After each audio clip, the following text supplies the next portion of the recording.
Yan po mga kaibigan, mga kapatid, mga kaibigan. Nagdi-dive ako mga alas 3 ng hapon. At diretso na ako nag-night dive.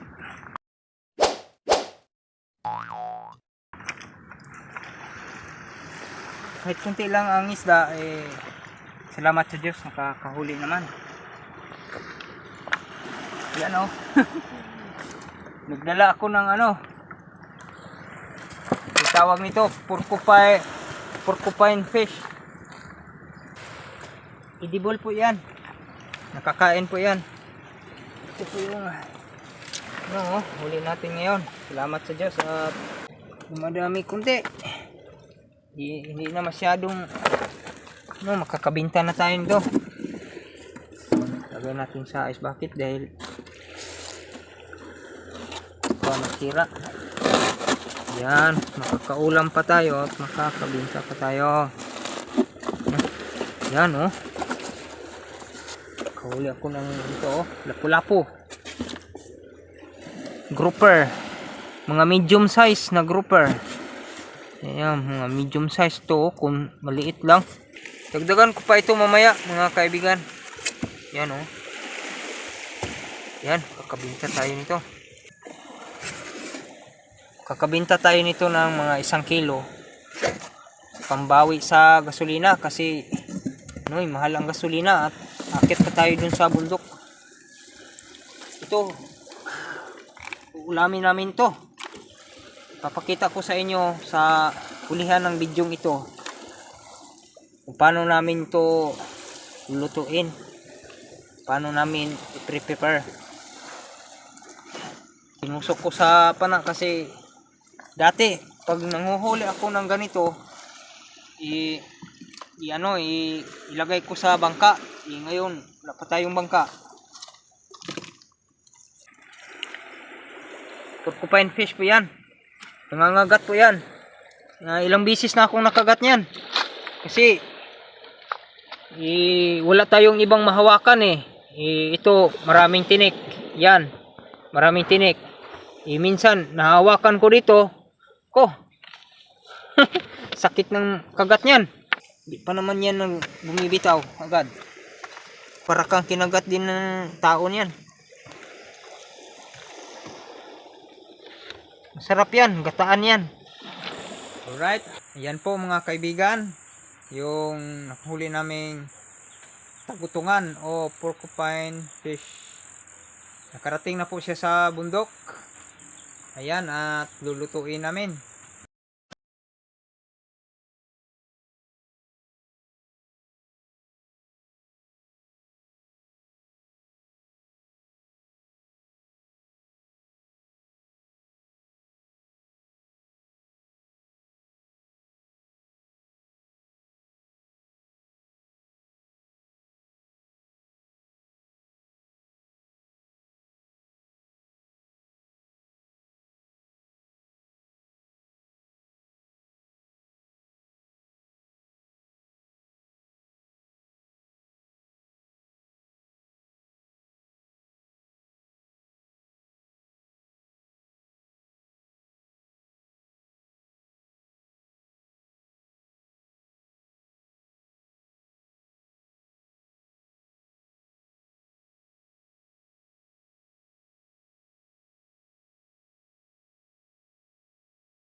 Pwede na po siyang tanggalan ng tinik. Patanggal na. Ang gawin natin ay lipat natin dito.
Yan, ito po yung manual na pag kudkod ng niyog. Yan. Ito yung manual na pagkudkod ng niyog.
Tanggalan natin ng bituka, mga atay.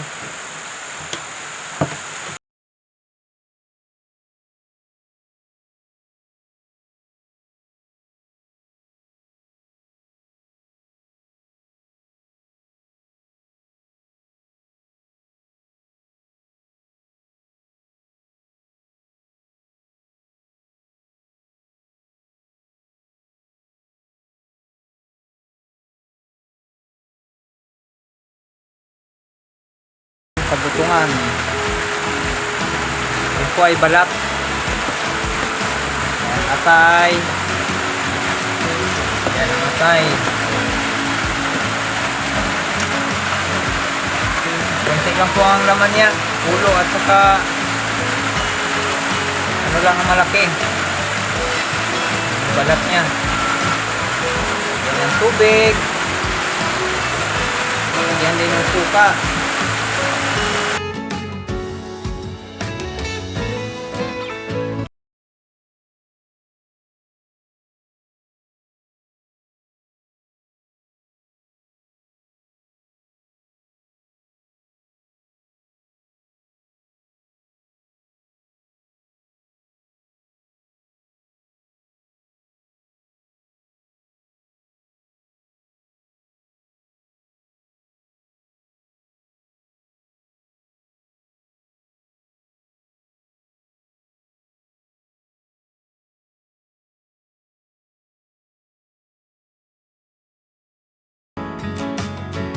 Yan, lagyan na po natin ng gata.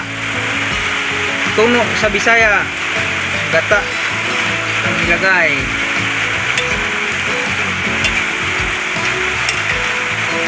Yan, hahalo-haluin para hindi mamumuo ang gata.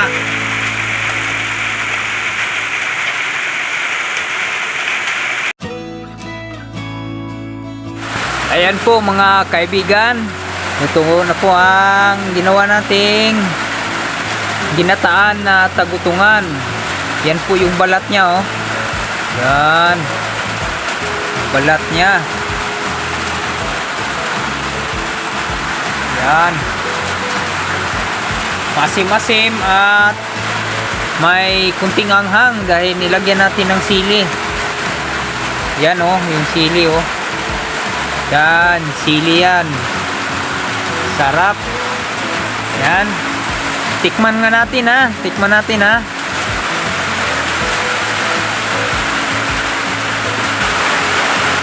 Ah, sarap. Lalapit ako dahil maingay yung ulan. Masarap, masarap. Salamat sa Diyos, salamat. At shout out sa mga sumusunod na nagko-comment. Shout out sa kanila.